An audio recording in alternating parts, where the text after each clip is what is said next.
Hi, I'm Chris Lee, and this is Virtually Speaking. Joining me today is Kevin Brown, one of the hottest speakers in the speaking business today. A former executive of a little-known family business, which he helped turn into the #1 franchise in their industry with annual revenues exceeding $2 billion.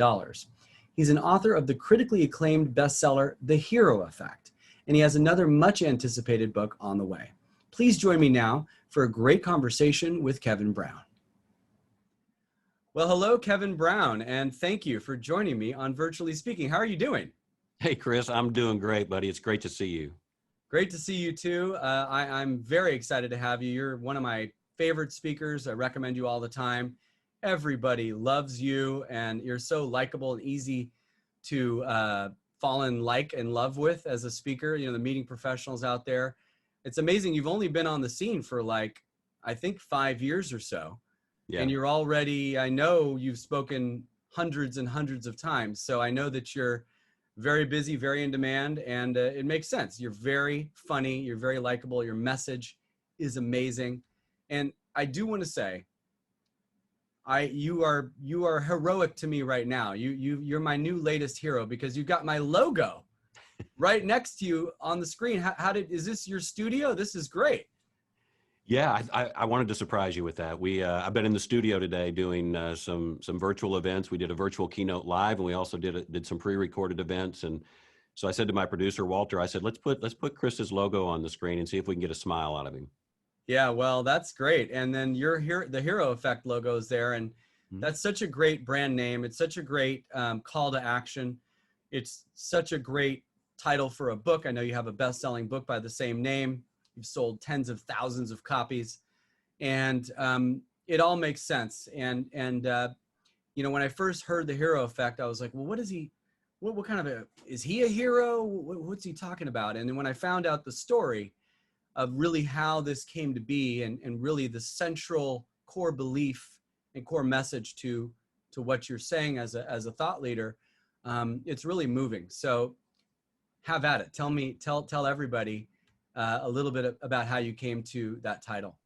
Yeah, you know, not to be cliche. I know I've heard other speakers say it, you know, but I don't think we really raise our hand one day and say, hey, I want to be a speaker. I want to be a keynote speaker. I want to be on the road 200 days a year. I want to sleep in hotels and be away from my family. But it really did pick me. I had a great career, 32 years in corporate America.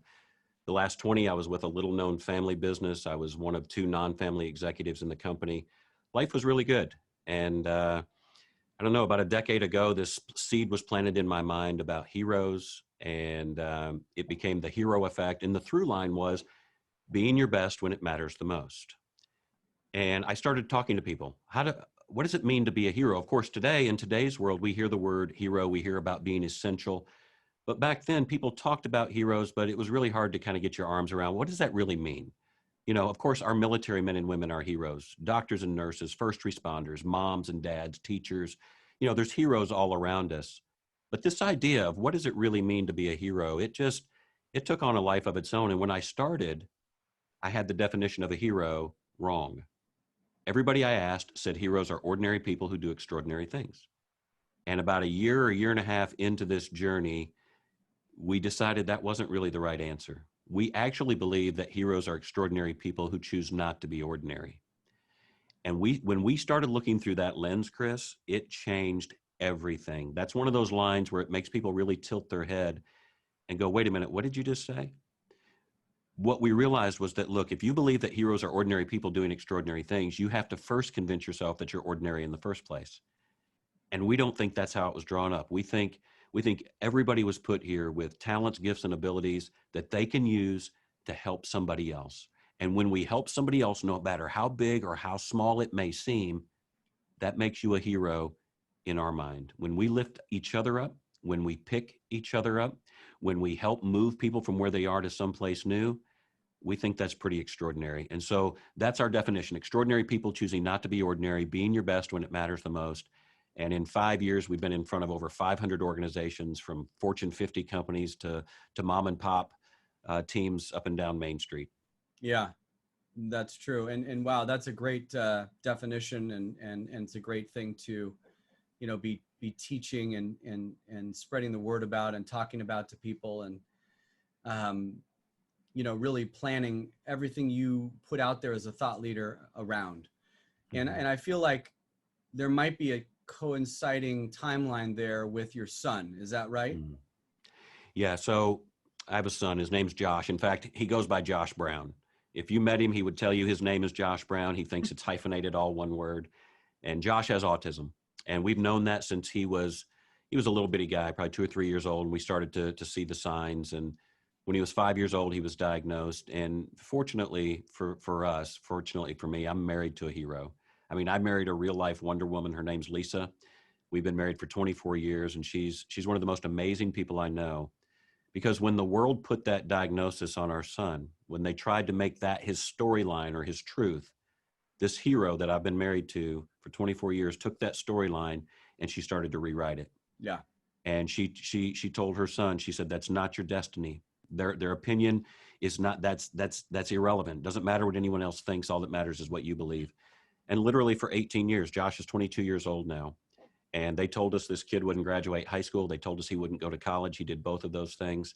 And he has continued to defy the odds because his mom has had a gigantic vision for his life. And it's been a very, very powerful thing to watch. From my perspective as a dad, as a leader, as a speaker, I just stand in awe of the two of them because they just keep knocking it out of the park.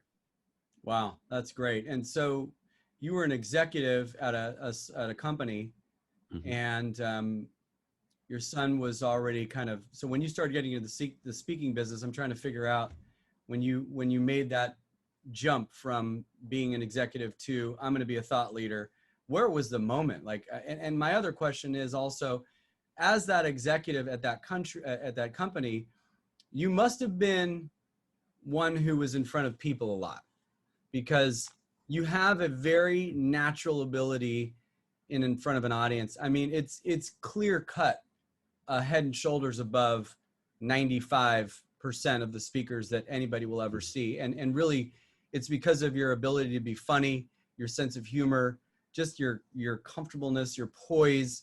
You could have been a stand-up comedian, so in my opinion. So tell me a little bit about how that was already inside you before you became a speaker, and was that also something you used as an executive? Yeah, I really kind of grew into it. I was always a behind the scenes guy, literally an introvert in so many ways, not an out front person. And in my corporate role, I evolved into really becoming the culture guy inside the organization, really focused on people, focused on the customer experience inside the organization and outside the organization. And so by virtue of that, it started putting me on stage a little bit more. And I was blessed. I had a mentor and a boss, one of the owners of the organization, that saw something in me that I didn't see. And he pushed me on stage way back in 2002 in front of 1,000, 1,500 people, something like that. John Maxwell was our keynoter that year. And John Maxwell's in the front row, and my boss sends me out there to do 15 minutes. And the only thing I remember was he said, be funny and don't mess this up. And those were my instructions. And I remember John Maxwell's there in the front row and he's watching all these people, but something clicked, something clicked in my mind, and they loved me back and I loved being there. And from that point on, it just started to grow. And the humor piece, I have a very dry sense of humor. It's very subtle. You have to really pay attention. I have to be funny because I have such a poor resting face.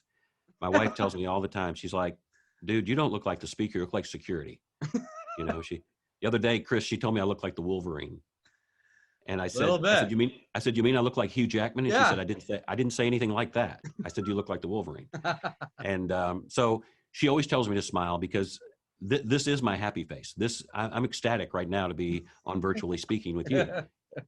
So the humor is a really great part because I don't look like I'm going to be funny. I look very buttoned up and very, very. You look like one of their leaders, one of the executives of any company you speak to. You probably look just like, that salt of the earth guy next door kind of tough guy, football player, kind of sports athletic guy, not a nerd, a fun guy. But yeah, it's funny. The first time I heard you speak, I was like, oh, this guy's funny. Because I was wondering why a couple of people at that time, that was a couple of years ago, when I first found out about you, like it was weird. I remember 2 or 3 people in my world had said your name, or that they had just booked you, or that they were interested in you, or they just seen you and liked you. And I was like, Kevin Brown, who's this Kevin Brown? I've been doing this for 15 years. Who's this Kevin Brown? I never heard of you. And then I was like, oh, this guy's cool. The hero effect, that's cool. And then as soon as I saw you, I was like, wow, this guy's got it. There's something just, I don't know. You got to give it to me. Give everybody the magic. No, I'm just kidding. Oh, do you remember you called me? You Yeah. called me after you'd heard my name a couple of times or whatever. You called me. I'll never forget it. It was a Friday afternoon, Friday night, something. I was at home and I lived in Nashville back then. I made it feel like a Friday night, but it was a Wednesday or Thursday night. Well, see, but you're so much fun. You always make it feel like Friday. So Exactly. you called me, and I'll never forget. The first thing you said to me is, "Who are you?" Really?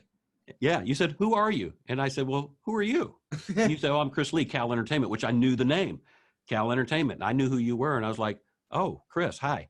And you said, "Listen, I've heard your name. I have no idea who you are," which is the story of my life, right? Everybody thinks I'm the Kevin Brown that played baseball for 19 years in the major league, and I'm not that guy. And No. and so that started our relationship, and you and I had a great conversation that afternoon. And that's really how this whole thing has gone for me. We've done almost zero marketing. It's been purely the message. It's been purely the gifting. And that's how I view this. I view this all as a gift, that it was an opportunity to really pour into people and to give back and to help train other leaders and to help bridge the gap between where people are and where they're going. And gosh, I'm so lucky to do what I do. Yeah. And you make it seem so easy, and you make it seem like you were born to do it. And I'm thinking to myself, what is it that makes a speaker great? What is it that makes a speaker, like, people have to go watch your content? This is a great way for people to get to know you, but just watching you on stage is really like watching a polished performer. When you watch early Jerry Seinfeld, you see that he was already polished. As a brand new comedian, he was already had it all figured out and written out. He was confident and he had great lines. And all the other comedians said, you had it together more than any of us. You just knew what you were doing. That's what you, Kevin, you exert. Wow. And what I see with you is just somebody who's just should be, like you said, it came to you. And that's what I tell a lot of speakers. You can't just wake up. I've said this so many times. You can't just wake up one morning and say, I'm going to be a keynote speaker. All these people are making money speaking. I could do that. I want to. That's not what happens. What happens is the world around you tells you you should be a speaker. Your friend says, can you come tell your story at our church or at the school? Or your boss says, can you deliver a speech for 15 minutes in front of a very well-known speaker and 1,500 people, and don't screw it up, because they knew you could handle it. They knew you had the messaging and the talent and the ability and the likability. So anyway, no, really, I guess I'm putting a lot of emphasis on this, but it's true. It's just, you are really, really polished and funny. And yet I know you make a point of this, and no two speeches are the same. You always, customize it and really, really make sure you listen to the clients. And I've heard that from the clients you've spoken to as well, that you just hit it out of the park with their themes and with their topic. So well, I think it's important, Chris, that it's part of why you do what you do, right? We're co-creators in this process for the people we serve, and their theme, their values, their mission, their vision, not me pounding my message into their world, but rather supporting what's really important to them. And I'm going to do my due diligence. I want everybody in that audience, virtually or otherwise, I want them to think that I work there and they just haven't met me. And I think, to your earlier point, I don't think this is really something you teach other people. I view what I do with a lot of gratitude, because I have speakers come to me all the time and say, hey, can you teach me how to do what you've done?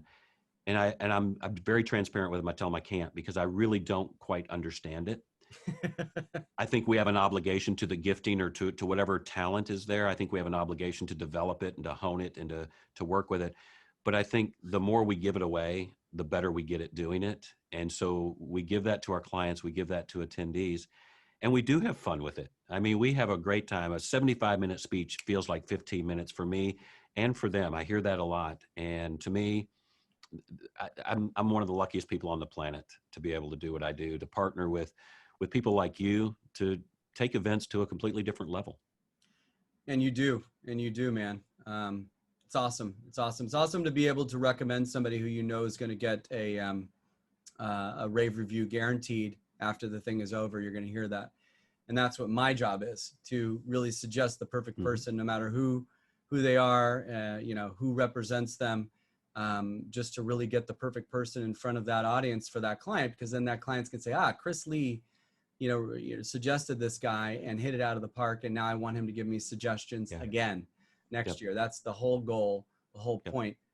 But let's dive deeper into the hero effect, because I've really enjoyed listening to it and you know, talk. And it seems like you have this opinion that, and you said it earlier a little bit, you have this opinion that everybody is extraordinary. Everybody has something inside them that's very special. And so you don't have to be a leader. You can be a frontline guy, or you can be anybody in any respect. You can be a mom, you can be a gas station attendant, you can be whatever it is, and really hit it out of the park. And then you also said this thing that I really heard, that I really never forgot, was it's almost like you could change the name of your title to the MacGyver effect. Because you talked about how you love that TV show, and that really, I think, sums up in a lot of ways how you look at life and how everybody can look at life, and that's how you become a hero. You take what's in front of you and you use it to your benefit. You take the bad news of the pandemic and you say, I'm going to rewrite this story. You take the bad news, quote unquote, of a diagnosis, and you rewrite the story. So please talk a little bit about all that. Yeah, MacGyver. I mean, that's near and dear to my heart, man. That goes way back. And I'm not talking about the modern remake of MacGyver. I'm talking about Richard Dean Anderson, real deal MacGyver, Swiss Army knife, you know, jumper cables, a quarter, you know, and you can change the world. And I think if there's a metaphor that fits what I do, that's it, because it's about take what you have. You know, somebody said it years ago, do what you can with what you have right where you are. And I think that's what we're called to do. And I think the reason we got so distracted with this hero thing is because our humility says, oh, I'm not a hero. I'm just an ordinary person. And I understand why we say that. It aligns with our humility, but it really makes no sense, because really what we're doing is saying, oh, I don't have to do anything special. I don't have to use these gifts that I was given. I mean, if you think about just life in itself, right? Science tells us the day we were dropped off at the pool, there were 100 million other kids dropped off at the very same moment. And so, you know, and I'll give everybody a second to let that sink in for a minute. You know, the day we were dropped off at the pool, 100 million other kids were dropped off at the same moment. And only one got through. 100 million opportunities for somebody to get here, and it turned out it was you. You know, you were the best swimmer. You were the little Michael Phelps that made your way through the crowd. And you got here first. And you think about that. Talents, gifts, and abilities as unique as your fingerprints. You got here, 100 million opportunities for somebody to exist, and it turned out it was you. I think that's pretty extraordinary. I don't think there's anything ordinary about that. And yet over time and conditioning, it beats into us that we're simply average. We're just like everybody else. And we shrink down to that level, and we just go through life in this rut. And I love what Paul J. Meyer used to say. He said, a rut is nothing more than a grave with the ends kicked out. And what an image, because most people go through life and all you see is their head. They're going through life, bobbing up and down, marching in line with every other ordinary person that they know. And the reason that we're drawn to certain people, the reason that we pull them out of the pile and we lift them up and we separate them from everybody else, is because when they show up and do what they do it different. I use this analogy in my keynotes. I talk about when we were kids, and nothing sums up this idea and this belief of being a hero than when we were kids. And I had heroes when I was a kid. I don't know about you. I bet you did too. I mean, Superman, Batman, Wonder Woman. Roger Staubach. But I knew she was something special. Roger Staubach, Dallas Cowboys. I grew up in Dallas, so, you know. Absolutely. Yeah. And Tony Dorsett. I mean, all those guys. But of all the heroes, Chris, I wanted to be Superman. Every little boy wanted to be Superman. I used to tie a bath towel around my neck, run through the house, jumping off furniture, pretending to fly. That's my 4-year-old's right now. It drove my mother crazy. Yeah. And my wife doesn't like it either. And I'm running through the house. I'm jumping off furniture. Oh, you're still doing to it fly. today with your wife? Oh yeah, it drives her crazy, but it's okay. I have to be a little more careful these days because it's easier to get hurt at this age. But think about when we were kids, there was nothing we couldn't do. My brother and sister and I, we used to live for the day when somebody in our neighborhood would buy a washer or dryer. The box. Because we wanted the box. See, I knew that you would get this. We wanted the box. We wanted the box because it wasn't a box. It was a spaceship, a race car, an army fort. We would spend all day long to the heavens and back in a single afternoon in a silly cardboard box, and we would splash our color on that box. And there were no committees, there were no silos, there was no pretense, there were no politics. It was just us alone with our imagination. And the problem is we grow up and we outgrow that vision that we had as a kid, and we grow up and the box looks different. We grow up and we start trying to convince ourselves that we need to think outside the box, when the fact is the game is played inside the box. And the reason that we stop in our tracks and admire certain people, the reason that we separate them from the competition, is because some people never stopped learning how to decorate the box. They show up every day, whether you're Roger Staubach, whether you're Michael Jordan, whether you're Serena Williams, they show up and they splash their uniqueness on that box, and that's why it looks different. And we're drawn to them. We want to work for them. We want to be married to them. We want to be friends with them. And it's because they never lost that ability to color the box and to bring the best of themselves and splash it all over the people in their life. Yeah, that's amazing. And I want to ask you a question. You have a son with autism. Mm-hmm. This is your message. Why do most people, in your analogy, which is the truth, listen to the negative feedback? Why do they believe that they are not special, that they shouldn't have fun, that they aren't different, that if they're different, it's in a bad way? Mm. Why is the negativity, in your opinion? I mean, I have my own answers. You know, why I think our brain is trained to think negatively, because we're always thinking of the fear to protect ourselves from being in the wilderness, from the lions and the tigers and the bears and everything that's in our DNA to protect us. So the fear and the negativity are kind of innately ours. Mm-hmm. But is that still really why people listen to it? And how do they get out of it? I think part of it is, you're right. We're trained to think negatively. We're trained to listen to authority. Right now, I grew up in a generation where if the doctor said it, it must be true. You know, now it's, if it's on the internet, it must be true. But if you think about it, I think that's only part of the answer, that we're trained to buy this diagnosis. When I watched what my wife did with our son, she listened to the diagnosis, she took it in, and then she had to make some decisions based on that. And we had to make some decisions as we talked about it. And I think the reason some people accept it is it honestly, it takes the pressure off. Right? If we have no expectations, if somebody says you can only go here, then we don't have to have any expectations to go here. We can just stay right here. And I think a lot of people go through life believing less than is possible for them because somebody told them that was the case. And so now I don't really have to aspire to more. And what my wife taught me, what my dear wife showed me, was that, look, that diagnosis has nothing to do with his prognosis, and it has nothing to do with his potential. It only has to do with their limitations to treat him. And she took it upon herself. She said, we're going to treat him, and we're going to find him specialists, and we're going to find people that have a bigger vision of their capabilities to help him discover his possibilities. And that's what changed everything. She wrote the vision for his life. And like I said, this kid graduated high school with honors. He went on to college. His dad didn't even go to college. I'm a high school dropout. I was homeless for a period of time in my life. I was betrayed by some adults when I was a young man that sent my life spiraling out of control. My son has done so much more than I ever did.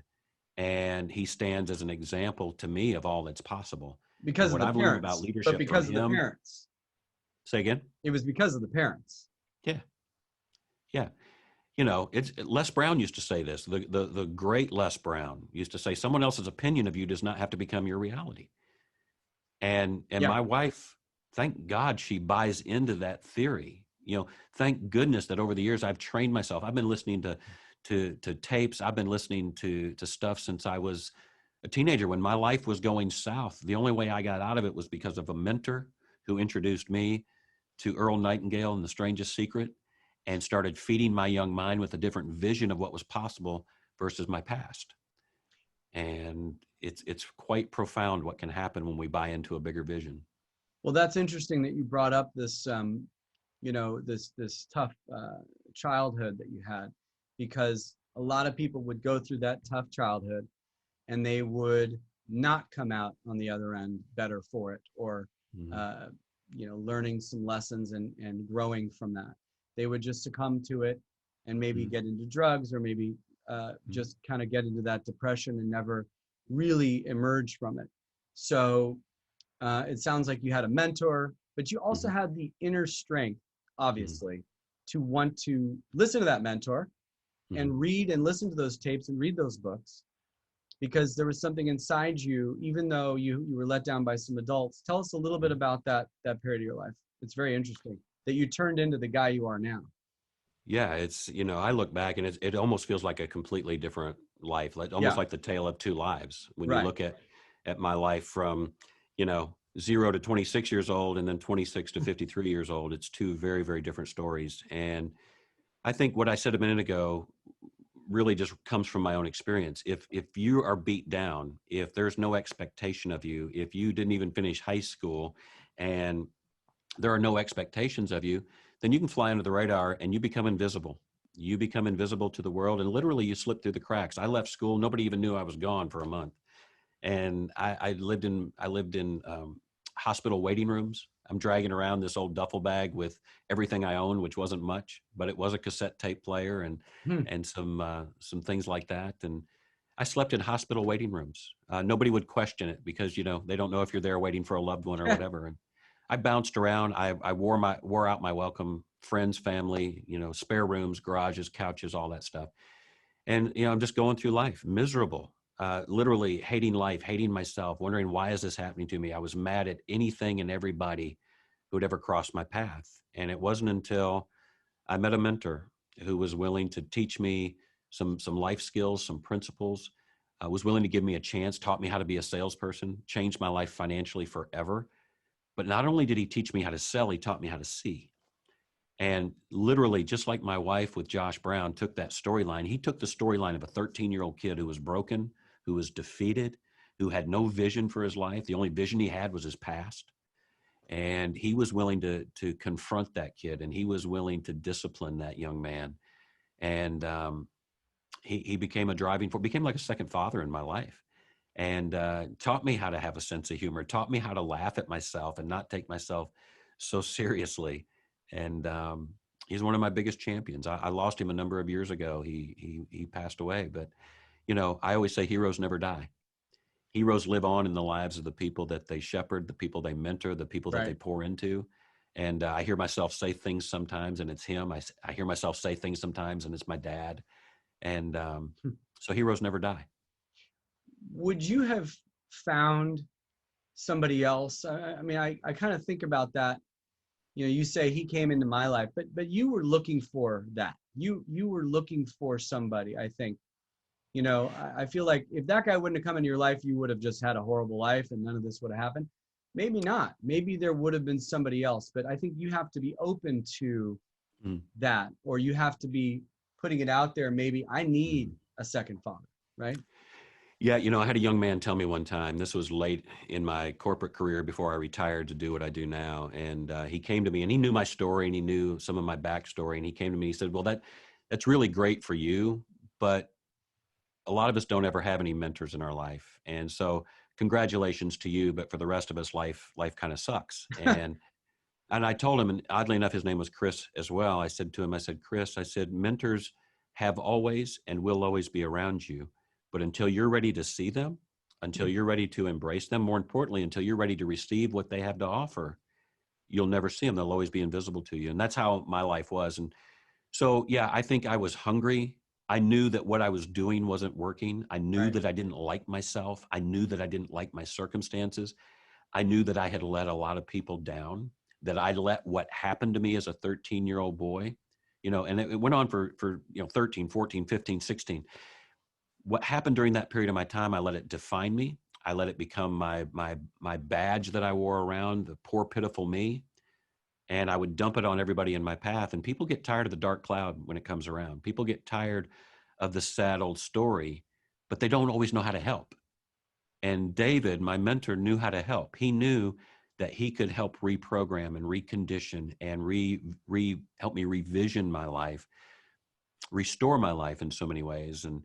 And so he did it, and he kept me between the ditches. And when I'd fall off the tracks, he'd grab me and he'd pull me back and he'd keep me between the ditches. And it wasn't easy. I mean, the guy was a saint. The guy listened to me. I told him that story. He could tell the story of the 13-year-old kid better than I could. I told him that many times. And he said something to me one time that was powerful. He said, the past is a place of reference, not a place of residence. And he said, you keep telling me you want to go somewhere new, but all you talk about is where you've been. And he said, if you want to go back there, you're going to have to go by yourself. If you want to go somewhere new, I'll take you. And he did. And he will never, ever be far from my thoughts. And he'll never, ever be far from the words that come out of my mouth. That's for sure. That's amazing. Well, it's interesting. I always think about that. Like, you must have had a shred of love. You said you didn't like yourself and you were self-pity and all of that, but you loved yourself enough to listen to him and to know you needed him, and it's sad that there's going to be people who maybe have those opportunities to listen to somebody and they just aren't ready to listen, or they just don't love themselves enough to listen. Mm-hmm. And it's interesting to find out, to figure out and hear these stories and see that some people just don't have that love in their, that belief in themselves. And sometimes it's in the same family. You'll have two kids who grew up under really bad circumstances, and one grows up to be very successful and one grows up to have a lot of issues. And it's interesting how it might be a little bit of DNA again, or it might be just maybe a little different experience they had with the parents. I don't know. Mm-hmm. Well, I think there's a yearning, right? I think there's a yearning inside that there's more, there's something different, there's something better. But we live in a tragedy mindset. We live in a scarcity mindset. The world we live in, so much easier to be a victim than a victor, right? It's so much easier to have people feel sorry for you than to cheer you on as you're headed toward, the next big thing in your life. And I think for me, the biggest turning point, the biggest thing that David taught me was that I had to be my own best advocate. I had to be my own best cheerleader. It wasn't up to anybody else. Nobody really cared about my story except me. Right. And I think that's why I'm so passionate about sharing the story, because the greatest joys in my life, I never got into this to chase money. I had a very nice corporate career, did very well. I did this because I was called to do it, because I feel like I have a responsibility to do it.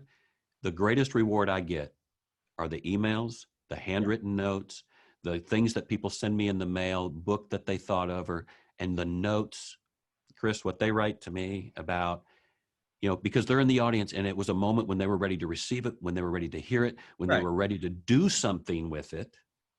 That was the other part of the thing. When I was a young man and I was listening to all these tapes and Earl Nightingale, Jim Rohn, and Napoleon Hill and all this stuff, I could recite it all, but I didn't know how to apply it. And David helped me learn how to apply it and actually, start building those blocks of success. And you have this little success, and that leads to another one, and then another one.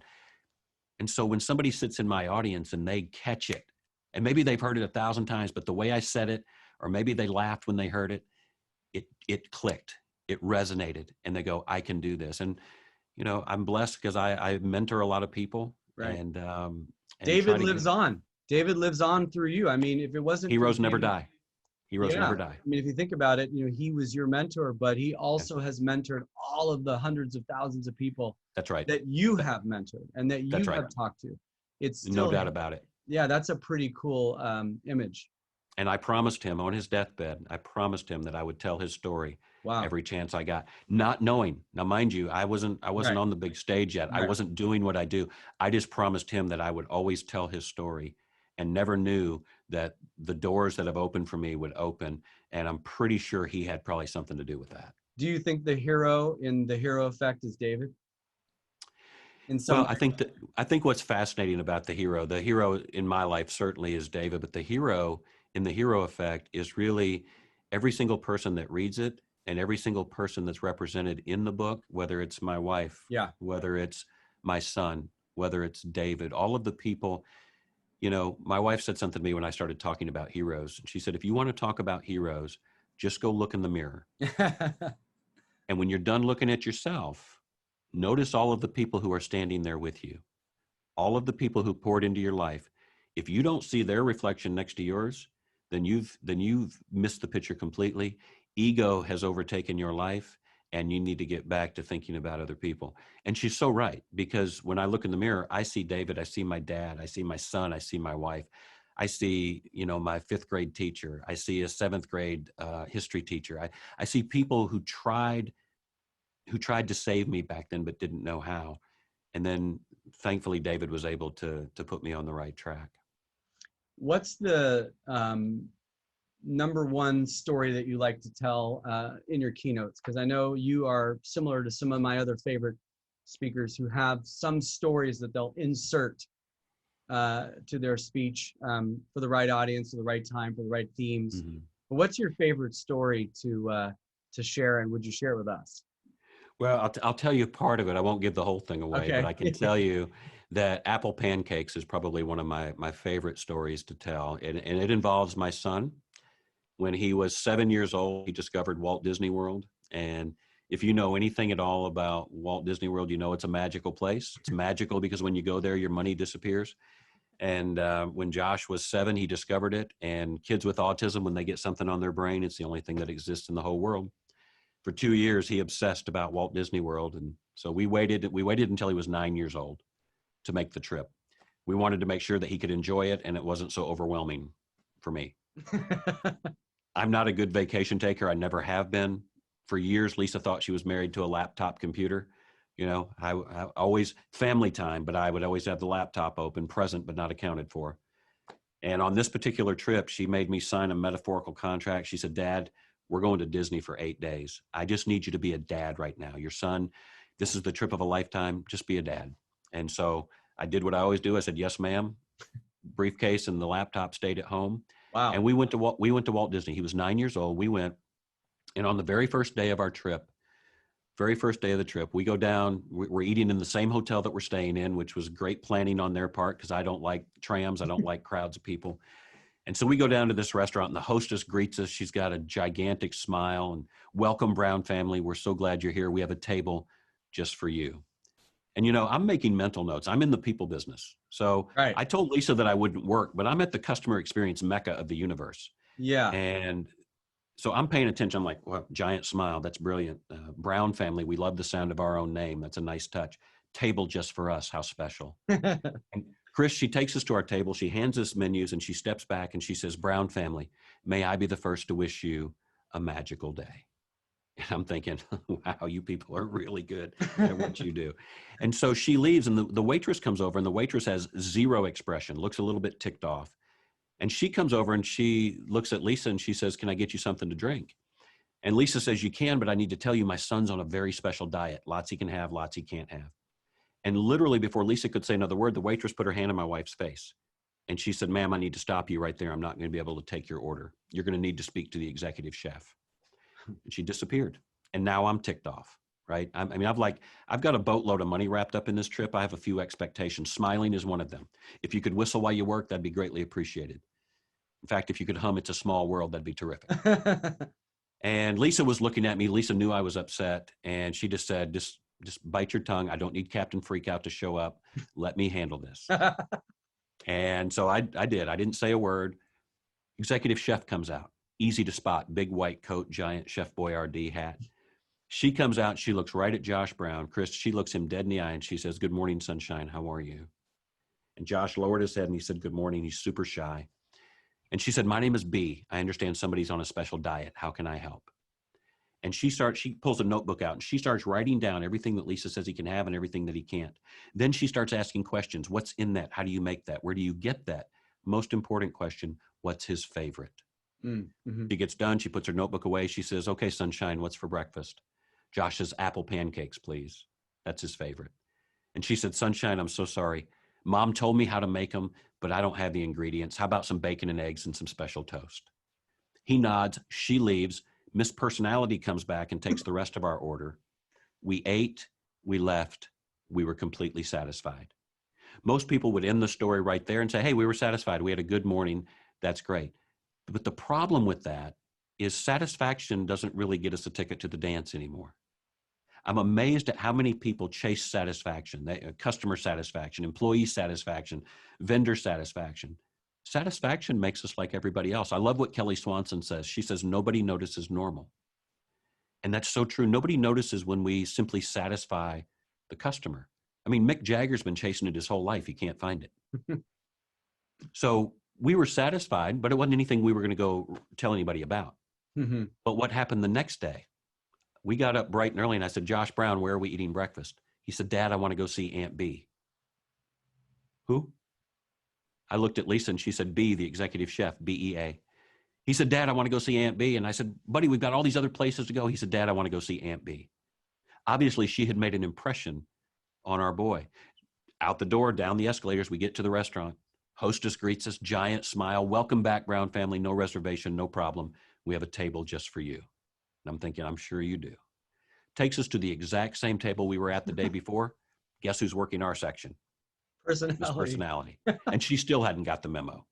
I mean, don't you think during onboarding somebody would tell her she works at the happiest place on earth? No clue. She saw that it was us, didn't even come to the table. She just went to the back of the restaurant. And from the back of the restaurant, Aunt B. She comes out, she says, good morning, Sunshine, to which I promptly said, good morning. She said, I'm not talking to you. She looks at Josh and she says, okay, Sunshine, what's for breakfast today? Apple pancakes, please. You got it, sweetheart, coming right up. Oh, time out, Aunt B. Do you remember us from yesterday? Yes, sir, I do. Aunt B, yesterday you didn't, sir, why are you calling me Aunt B? Fair question. Fair question. Sorry. B, yesterday you didn't have the ingredients. True. Today you do? Yes. Where did you get them? The store. So you sent someone to the store? No, sir. I stopped on my way home last night. We have them all over Florida. Anybody can go. I looked at her, Chris, and I said, B, why? Why would you do that? Powerful answer. She looked at me and she said, I thought that's what he wanted. And I thought, let me make a note. Give the customer what they want or need, whether we serve it or not. Ball game. We ate there every day for 8 days. When we left, we bought a card. Josh signed it. We put money in it. We wrote her boss a letter. We bought another card, but put money in it. We've bought her birthday presents. Christmas. This woman, Disney's still costing me a fortune, is what I'm getting at. But isn't it true? We'll pay a premium for that. Right. We'll pay a premium for that. But in the absence of that kind of experience, we're commoditized and just compete on price. And Aunt B became a permanent member of our family because of one moment in time. We've had multiple encounters with her over the years. And there are 3 more parts to that story that keeps writing itself, that this young man now keeps having these intersections with Aunt B because of one moment in time when he was 9 years old. It's our signature story, and it's literally taken me around the world. That's amazing. I love that. Well, I'm glad I asked you that question. That was great to hear that. Wow, man. It's just such powerful stuff. You are filled with such inspirational ideas, and it's really centered around thinking of others and just really doing the best you can with whatever circumstances you have, and really not taking status quo for the answer. So that's amazing, and I appreciate you. Well, and we live in a world right now, Chris, where the world could use some apple pancakes. Yeah. The world could use some apple pancakes. The world most definitely needs heroes. And, when my time on this planet is done, I want people to say he did everything he could to help people recognize the heroes around them, but more importantly, discover the one that's in them. Because here's what I truly believe. If people go through life thinking that they're simply ordinary people, then they not only cheat themselves out of a great life, but they rob the rest of us of their greatest contribution. What disease could have already been cured? What problem could have already been solved? What thing could have already been given to this planet if somebody just believed that they were extraordinary in the first place? That's funny because it's not funny. It's serious and it's amazing, but it's funny because I remember seeing a Wayne Dyer speech Mhm. almost 20 years ago. He was Mhm. called the godfather or the grandfather of motivational speaking. Absolutely. And he said something, and this was 20 years ago, and I saw it on TV. And I wrote it down, and I'll never forget it. And it's almost exactly what you just said. You must be what you can be. Mhm. And that's something I think about, because Mhm. am I being what I can be? Mhm. Am I Well, giving up on an idea I had and a dream that I had that because mhm. I just am lazy, or I'm afraid, or I don't think I can pull it off? Well, it's fear. It's fear and it's Yeah. uncertainty. I mean, think about it. So I say it just a little bit different. Wayne Dyer is one of my heroes too. But I say, look, because people say this all the time. They're like, I've done all I can do, which Right. is never true, by the No. way. I've done all I can do. But my thought is, if all you can do is all you can do, then by God, do all you can do. Right? I mean, please do all you can do, because if you don't, what do we lose as a Right. people if you don't show up and do that? And it's Yeah. like, there are times, man, when I don't want to climb on another airplane. There's times when I don't want to sit in front of the camera, but that's not my choice. My decision was to honor the gift. My decision was to honor the message and to honor the call. I love what Bob Dylan said. Bob Dylan said, a hero is somebody who recognizes the responsibility that comes with freedom. What a powerful quote that is, Yeah. right? The enormous responsibility that comes with freedom is pouring back in to everybody that also enjoys that freedom Yeah. and doing our part to make this world a better place. I think that right now in this pandemic world that we're living in, there's probably more heroes than have ever been before. More people have stepped up and done amazing things than maybe Mhm. ever in history, in humanity. Which proves my point. Right. They've always been there. They just haven't been visible, Yeah.